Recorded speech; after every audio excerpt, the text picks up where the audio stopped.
عليكم ورحمة الله وبركاته.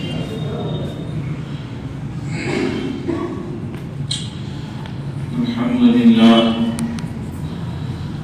لله رب العالمين، والعاقبة للمتقين، والصلاة والسلام على شمس الهداية واليقين، وآدم بين الماء والطين، وعلى آله الطيبين الطاهرين وصحبه أجمعين، أما بعد. قال الله تبارك وتعالى في القرآن المجيد: بسم الله الرحمن الرحيم. وقل للمؤمنات يغضضن من أبصارهن ويحفظن فروجهن ولا يبدين زينتهن إلا لبعولتهن أو آباء بعولتهن إلى آخره. وقال في موضع آخر: وقرن في بيوتكن ولا تبرجن تبرج الجاهلية الأولى. صدق الله مولانا العظيم، وصدق رسوله النبي الكريم، ونحن على ذلك لمن الشاهدين والشاکرین، والحمد للہ رب العالمین. ایک مرتبہ درود شریف پڑھنے: اللہم صلی علی سیدنا محمد فی اول کلامنا. اللہم صلی علی سیدنا محمد فی اوسط کلامنا. اللہم صلی علی سیدنا محمد فی آخر کلامنا. کہ محمد سے تو نے وفا تو ہم تیرے ہیں، کہ محمد سے تو نے وفا تو ہم تیرے ہیں.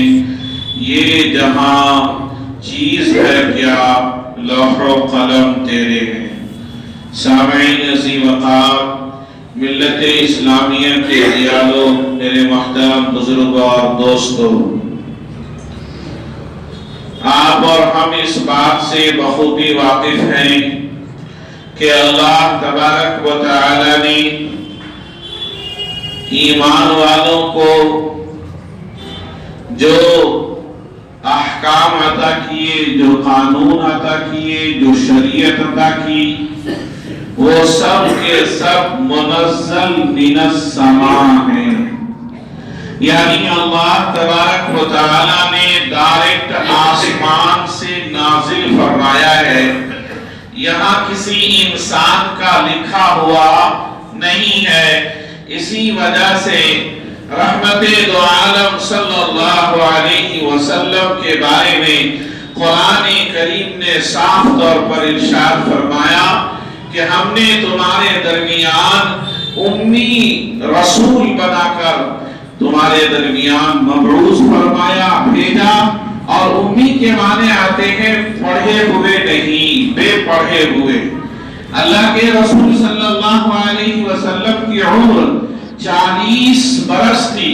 40 سال جب آپ کی عمر ہوئی، اس وقت اللہ تبارک و تعالی نے اس شریعت مطہرہ کو نازل فرمایا.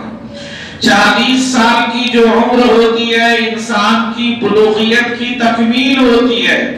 انسان اس وقت بالغ مکمل ہو جاتا ہے. اب 41 سال کے بعد ان کی جوانی ڈھلنے کی جانب جاتی ہے. جوانی مکمل 40 سال میں ہوتی ہے. اللہ کے رسول صلی اللہ علیہ وسلم پر جب پہلی وحی نازل ہوئی، شریعت مطہرہ جب پہلی نازل ہوئی، تو اس وقت آپ صلی اللہ علیہ وسلم کی عمر 40 برس تھی. اور جس وقت اللہ کے نبی صلی اللہ علیہ وسلم پر یہ شریعت نازل ہوئی، آپ نہ تو لکھنا جانتے تھے، آپ نہ تو پڑھنا جانتے تھے. آپ صلی اللہ علیہ وسلم پر یہ جو قرآن نازل ہوا، قرآن کریم میں اللہ تبارک و تعالی نے امت کے لیے، انسانیت کے لیے پیغام عطا کیا. یہ شریعت مطہرہ یعنی اسلام اور اسلام کے پیغام جو قرآن میں ہیں، یہ سب کے سب منزل من السماء، آسمان سے اترے ہوئے ہیں. کسی ایک حرف یا ایک شوشہ ایک نقطہ کہا جائے کہ کسی ولی نے لکھے ہو یا کسی نبی نے لکھے ہو، نہیں، ایسا نہیں۔ اللہ تبارک و تعالی نے اس کے بارے میں قرآن کریم میں اعلان فرمایا اِنَّا نَحْنُ نَزَّلْنَا الذِّكْرَ وَإِنَّا لَهُ لَحَافِظُونَ اِنَّا أَنزَلْنَاهُ قُرْآنًا عَرَبِيًّا لَعَلَّكُمْ تَعْقِلُونَ کہ اے لوگوں، ہم اس قرآن کو ہم نے نازل کیا ہے، ہم اس کی حفاظت کرنے والے ہیں، ہم نے اس قرآن کریم کو عربی زبان کے اندر نازل فرمایا ہے۔ اللہ تبارک و تعالیٰ پھر کو کہتا ہے ذَلِكَ الْكِتَابُ لَا رَيْبَ فِيهِ، یہ وہ قرآن شریف ہے جس قرآن کریم کے ایک ایک حرف مکمل طور پر سچا ہے، محفوظ ہے، ایک ایک نقطہ اس کا محفوظ ہے، ایسا محفوظ ہے کہ قیامت تک کسی مائع کا لال کا مجال نہیں کہ اس نقطے کو مٹا کر کے ساری دنیا سے دکھا دے۔ یہ ہم اور آپ نہیں، ہمارے نبی صلی اللہ علیہ وسلم نہیں، بلکہ خود قرآن میں اللہ رب العزت کہہ رہا ہے ذَلِكَ الْكِتَابُ لَا رَيْبَ فِيهِ۔ نبی پاک صلی اللہ علیہ وسلم کے بارے میں قرآن کریم اعلان کرتا ہے، اللہ کے نبی وَمَا يَنْطِقُ عَنِ الْهَوَىٰ، اے لوگوں تمہاری زبان سے جو باتیں نکلتی ہیں اس میں کبھی کبھی حرف زائد ہو جاتے ہیں۔ مجھے کہنا ہے چلو ذرا بھٹا چلتے ہیں تو ہم کہتے ہیں ارے بھائی چلو نا کوئی کام ہوگا، چلو بھٹا چل کر آتے ہیں، کتنے سارے الفاظ جمع ہو جاتے ہیں۔ قرآن کریم اس بات پر شاہد ہے، اے لوگوں وَمَا يَنْطِقُ عَنِ الْهَوَىٰ، نبی کچھ نہیں بولتے، حرف زائد نہیں بولتے، نبی کمی بیش نہیں کرتے۔ آپ صلی اللہ علیہ وسلم کا ایک ایک حرف، ایک ایک لفظ، ایک ایک جملہ حشو و زوائد سے پاک ہوتا ہے۔ اس کا مراد یہ اس میں کوئی ایک سوتا یا ایک سوتے کا 1000 ٹکڑا کر دے، اس میں کچھ ملانے کی کوشش کرے، نہیں نہیں نہیں نہیں۔ اسی کے ساتھ اللہ کے رسول صلی اللہ علیہ وسلم نے پھر ارشاد فرمایا من کذب علی متعمدا فلیتبوأ مقعدہ من النار۔ اے امت محمدیہ کان کھول کر سن لو، یہ دنیا کے لیے چیلنج نہیں، یہ امت محمدیہ کے لیے پیغام ہے کہ اللہ نے تمہیں شریعت دی، محمد الرسول اللہ صلی اللہ علیہ وسلم کے ذریعے سے عطا فرمائی ہے۔ تو اس شریعت مطہرہ میں جو اللہ نے تمہیں عطا کیا ہے تم بھی اس کے محافظ ہو اور ایسی حفاظت کرنے والے کہ اس میں ایک نقطہ بڑھا نہیں سکتے، ایک نقطہ گھٹا نہیں سکتے۔ اگر کوئی رسول اللہ صلی اللہ علیہ وسلم کے پیغام میں ایک نقطہ بڑھاتا ہے، جان بوجھ کر کے بڑھاتا ہے، اللہ کے نبی صلی اللہ علیہ وسلم فرماتے ہیں فَلْيَتَبَوَّأْ مَقْعَدَهُ مِنَ النَّارِ، تو اس شخص کو اپنا ٹھکانہ جہنم بنا لینا چاہیے۔ ہاں، اللہ تبارک و تعالیٰ نے جو قرآن کو نازل فرمایا یہ منزل من السماء ہے، یہ صرف مسلمانوں کا قرآن ہے ایسا ہرگز نہیں، بلکہ یہ ساری انسانیت کا قرآن ہے۔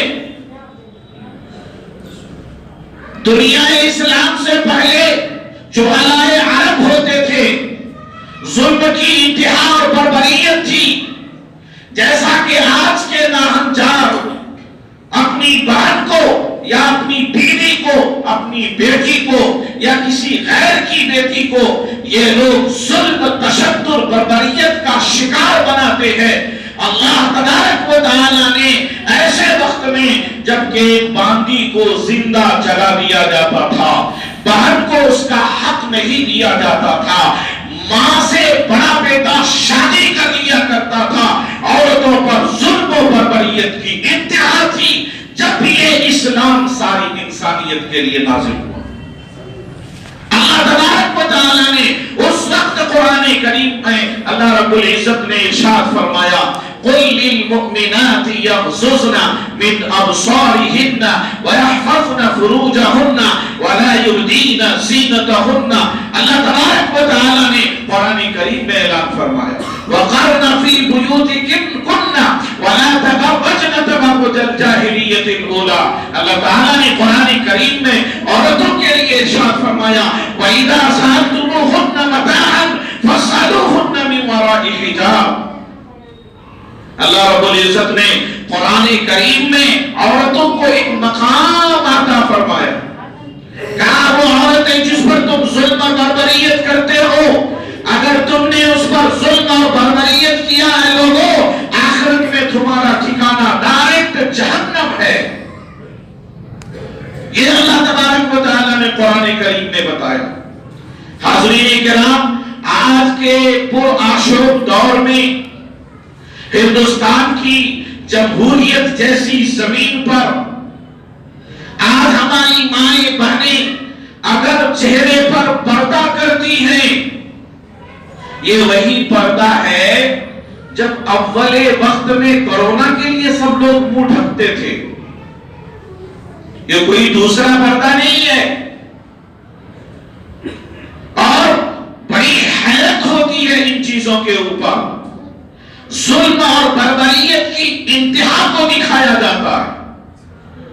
ایک ہماری بات چہرے پر پردہ کرتی ہے تو کیا یہ پردہ اس کے کٹر پنتھی کو دکھاتا ہے، یا یہ پردہ غیروں سے دشمنی کی وجہ سے وہ کرتی ہے، یا وہ دوسروں کو چڑھانے کے لیے کرتی ہے؟ نہیں، مسلم بہنیں، مسلمہ بہنیں یہ کسی چیز کے لیے پردہ نہیں کرتی، یہ اپنے چہرے کا پردہ اس لیے کرتی ہے کہ آسمان میں بیٹھنے والا، ساری دنیا میں رہنے والا، وہ جو خالق اور مالک ہے، ہم سب کا جو ایک اللہ ہے، جس اللہ کو دنیا کی ہر طاقت مانتی ہے، اس اللہ کا حکم اللہ کے کلام میں ہے وَقَرْنَ فِي بُيُوتِكُنَّ وَلَا تَبَرَّجْنَ تَبَرُّجَ الْجَاهِلِيَّةِ الْأُولَىٰ وَقُل لِّلْمُؤْمِنَاتِ يَغْضُضْنَ مِنْ أَبْصَارِهِنَّ وَيَحْفَظْنَ فُرُوجَهُنَّ وَلَا يُبْدِينَ زِينَتَهُنَّ۔ جس قرآن کریم میں اللہ تعالیٰ نے ایمان والی عورتوں کو اللہ رب العزت نے حکم فرمایا کہ اے ایمان والی عورتوں، تم اپنے پردے میں رہا کرو، پردے میں رہا کرو، اور صاف طور پر قرآن کریم نے کہا کہ صرف جسم پر پردہ نہیں، یغضضن من ابصارہن، جب تم راستے میں چلا کرو، جب تم چلی کرو، جب چلتی ہو تو اس وقت یہ اپنے آنکھوں کو جھکا کر چلا کرو۔ یغضضن من ابصارہن، نگاہیں تمہاری جھکی ہونی چاہیے۔ اور اللہ رب العزت نے ارشاد فرمایا وَلَا يُبْدِينَ زِينَتَهُنَّ، اپنی زیب و زینت کو ظاہر نہ کرو اِلَّا لِبُعُولَتِهِنَّ أَوْ آبَائِهِنَّ أَوْ آبَاءِ بُعُولَتِهِنَّ أَوْ أَبْنَائِهِنَّ أَوْ أَبْنَاءِ بُعُولَتِهِنَّ۔ اللہ تبارک تعالیٰ نے پھر ارشاد فرمایا کہ مکمل پردہ کس کے نزدیک نہیں ہے؟ شوہر کے لیے نہیں ہے، اس لیے کہ بیوی اور شوہر ایک دوسرے کے رازدار ہوتے ہیں، اور یہ ہم اور آپ نہیں، اللہ قرآن میں کہتا ہے ہن لباس لکم وانتم لباس لہن، کہ اے لوگو تمہاری بیوی تمہارے لیے پردہ ہے، راز ہے اور لباس ہے، تم بھی اس کے لیے پردہ، راز ہو، لباس ہو، یہ قرآن کریم کہتا ہے۔ اسی طرح اس کے علاوہ جو ان کی مائیں ہیں، ان کی بہنیں ہیں، اور ان کے جو رشتہ دار ہیں، جو محرم ہیں، ان کے نزدیک اتنا پردہ نہیں جتنا عام انسانوں سے پردہ ہے۔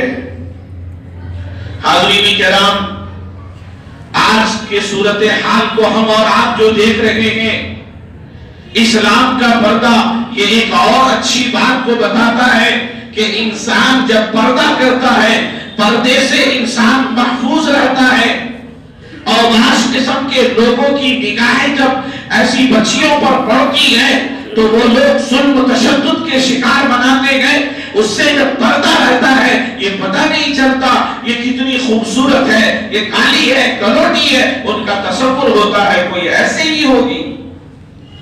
جب ان کے چہرے پر پردہ رہتا ہے تو یہ چیزیں کم سے کم محفوظ رہتی ہیں، اور یہ پردہ اللہ تبارک و تعالیٰ نے عطا فرمائے ہیں۔ ہاں، ہماری بہنیں یہ پردہ کریں، یہ کیوں ضروری ہے؟ تو قرآن کریم نے ارشاد فرمایا کہ یہ پردہ وہ دولت ہے جس پردے سے اللہ تم راضی ہوتا ہے، اللہ تبارک و تعالیٰ تم سے راضی ہوتے ہیں۔ اگر کوئی شخص، کوئی ماں اور کوئی بہن، کوئی بیٹی اگر پردہ نہیں کرتی ہے تو اللہ تبارک و تعالیٰ اس کو جہنم کی آگ میں جلائے۔ یہ آیت قرآن کریم کا اعلان ہے، ہمارا اعلان نہیں۔ ہمارے نبی صلی اللہ علیہ وسلم صاف طور پر ارشاد فرماتے ہیں کہ پردہ امت کے لیے فرض ہے، اور دونوں چیزوں کو متعین کیا گیا۔ کس کے لیے کیا پردہ ہے، کس کے لیے کیا پردہ ہے؟ اور مرد کے لیے پردہ ناف کے گھٹنے کے نیچے سے لے کر ناف کے اوپر تک یہ حصہ پردہ ہے جو انسان کے لیے انتہائی، یہ مرد کے واسطے ہے۔ عورت کے لیے کیا پردہ ہے؟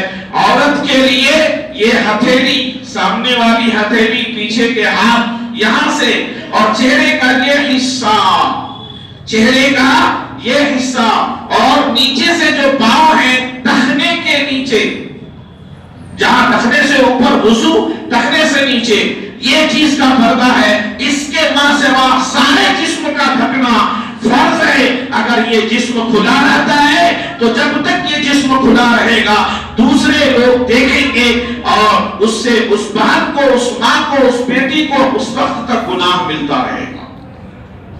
ہمارا جسم بھی اگر اس جگہ سے نیچے کھلا رہے، جیسا کہ بہت سارے نوجوان پینٹ پہنتے ہیں، جب جھکتے ہیں تو آدھا پیچھے کا حصہ کھل جاتا ہے،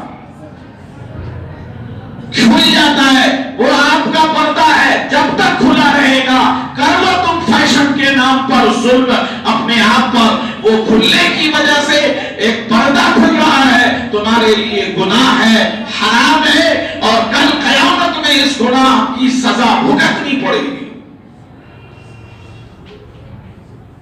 ہماری ماں اور بہنوں کے لیے چہرہ، دونوں ہاتھ اور پاؤں کے سوا بال بھی حتیٰ کہ مکمل طور پر پردہ ہے۔ ہاں، آگے قرآن کریم نے ارشاد فرمایا جلابی بہنہ، کہ جب تم کہیں باہر نکل کر کے جایا کرو تو اپنے سروں پر دوپٹہ ڈال لیا کرو تاکہ تمہارے چہرے بھی کسی کو نظر نہ آئے، تمہارے چہرے بھی کسی کو نظر نہ آئے۔ قرآن کریم نے اس کو ارشاد فرمایا۔ نبی پاک صلی اللہ علیہ وسلم نے اپنی ازواج مطہرہ اما عائشہ سے کیا کہا؟ حضرت عبداللہ ابن مکتوم نابینا صحابی جیسے ہی گھر میں داخل ہوتے گئے تو اما عائشہ نے دیکھا یہ نابینا ہے، اسے کچھ نظر نہیں آتا، نابینا سا کچھ نظر نہیں آتا۔ وہ بات چیت کر کے چلے گئے، رسول اللہ صلی اللہ علیہ وسلم نے ارشاد فرمایا اے عائشہ تم نے عبداللہ سے پردہ نہیں کیا؟ کہا یا رسول اللہ وہ تو اندھے ہیں۔ تو اللہ کے نبی صلی اللہ علیہ وسلم کو اپنی بیوی ازواج مطہرات سے کچھ کہنا نہیں، یہ امت کو پیغام دینا تھا خدا کی قسم، جیسا کہ اللہ تبارک و تعالی قرآن کریم میں کئی مقام پر پیغام دیتا ہے۔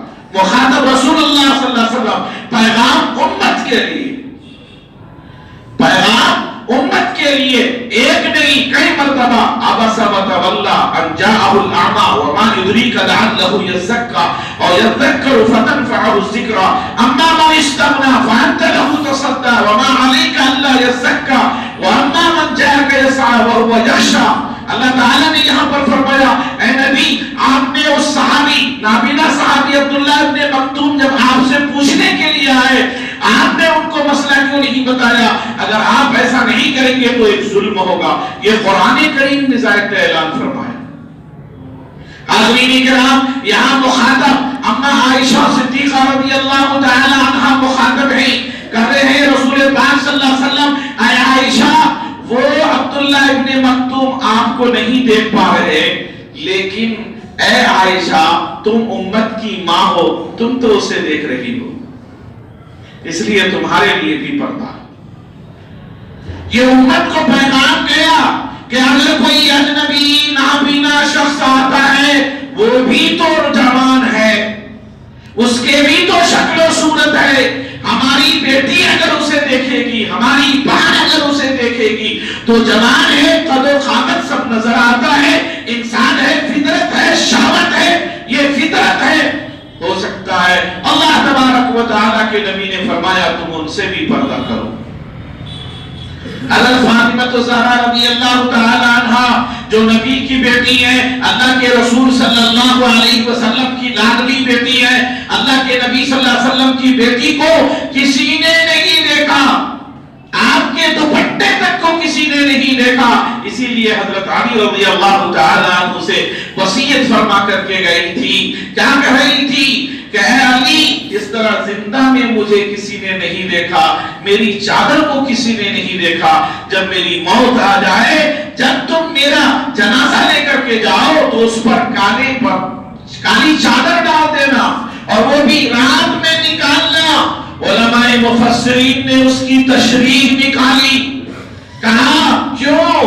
مرنے کے بعد تو انسان جسم ہو جاتا ہے، وہ جسم ناپاک کہلاتا ہے، انسان کا جسم جیسے ہی مرتا ہے مرنے کے بعد وہ ناپاک ہو جاتا ہے، اب تو وہاں سے روح فاطمہ کی نکل چکی ہے، اس کے باوجود علماء مفسرین نے اس کی تشریح میں لکھا کہ اگر رات میں وہ جنازہ نہیں نکلتا تو لاڈلی بیٹی یہ کہہ رہی ہے کہ کالی چادر ڈال کر نکالنا تاکہ کسی کو یہ پتا نہ چلے کہ فاطمہ کی قد و قامت کیا تھی، موٹی تھی، پتلی تھی، دبلی تھی، قد و قامت لمبی تھی یا ناٹے قد کی تھی، کبھی اس کا بھی کسی کو پتا نہ چلے۔ امت محمدیہ میں تو یہ پیغام ہے، اور ہاں دنیا والوں کان کھول کر سن لو، جب تک یہ پردہ تھا تمہاری بہنیں، تمہاری مائیں، تمہاری بیٹیاں کتنی محفوظ ہوا کرتی تھی، یہ پردہ انسان کی آنکھوں کو جھکا دیا کرتی ہے۔ دشمنوں ذرا صبرو، ذرا سمجھو، تم جب تک اللہ تعالیٰ کے احکام کو توڑو گے اللہ تمہیں بخشے گا نہیں، اللہ کی پکڑ سے تم بھاگ نہیں سکتے۔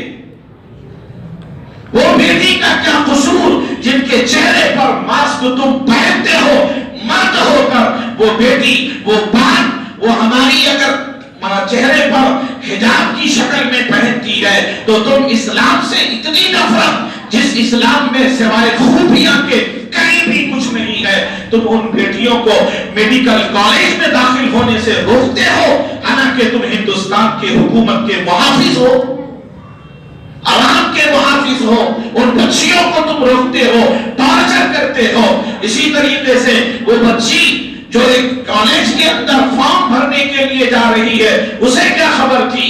وہ بیچاری جب فارم بھرنے کے لیے جاتی ہے تو اس پر ظلم کیا جاتا ہے۔ ہاں، اس ہندوستان کو کون برباد کر رہا ہے؟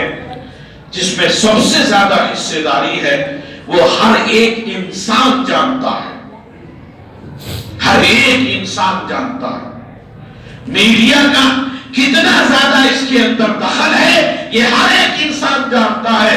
کاش اس ہندوستان کی مٹی کو اور اس کی خوشبو کو اگر بچانے کی خواہش نہیں ہوگی تو یقیناً یہ اور نقصان اور دہانے کی طرف نکلتا چلا جائے گا۔ ہندوستان کی مٹی کے اندر جو خوشبو ہے وہ خوشبو ایک محبت کا ہے۔ آج تک گنگا جمنی تہذیب یہاں کی خوشبو سے ہے، اس کے سوا پوری دنیا میں نہیں پایا جاتا۔ جو لوگ اس نفرت کو پھیلا رہے ہیں اللہ تبارک و تعالیٰ اسے ہلاک اور برباد کرے گا۔ حاضرین کرام، ہمارے لیے کیا ضروری ہے؟ ہمارے لیے ضروری ہے کہ ہم بیدار ہوں۔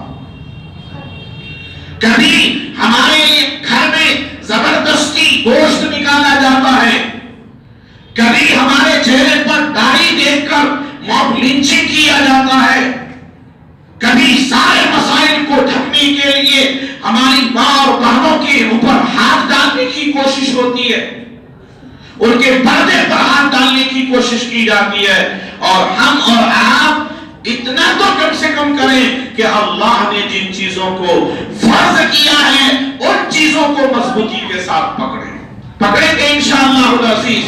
ہماری ماں اور بہنوں کو پردے کے بارے میں علم ہونا چاہیے۔ خدا کی قسم یہ بڑی کڑوی حقیقت ہے، کتنی مائیں اور بہنیں یہ نہیں جانتی ہیں کہ سر کا ڈھکنا فرض ہے، سر کا ڈھکنا فرض ہے۔ ہماری بہنوں اور بیٹیوں کے جو بال اس طرح لٹکتے ہیں، ان بالوں کا ڈھکنا فرض ہے۔ اب تو شرم سے مولانا اور امام صاحب بھی تذکرہ نہیں کرتے، اور ہم کہہ رہے ہیں، شاید مجھے امید تو نہیں، لیکن جب باہر سنیں گے تو کہیں گے یہ کٹر مولوی صاحب، حق کی بات کہو تو کٹر۔ ہاں ہم ضرور جانتے ہیں تم اوباش ہو، تم گنڈے ہو، تم دہشت گرد اصل میں تم ہو۔ تم نے اپنے گناہوں کو چھپانے کے لیے ہم معصوموں کو بدنام کرنے کی سازش کی ہے، یہ ہم اچھی طرح سے جانتے ہیں۔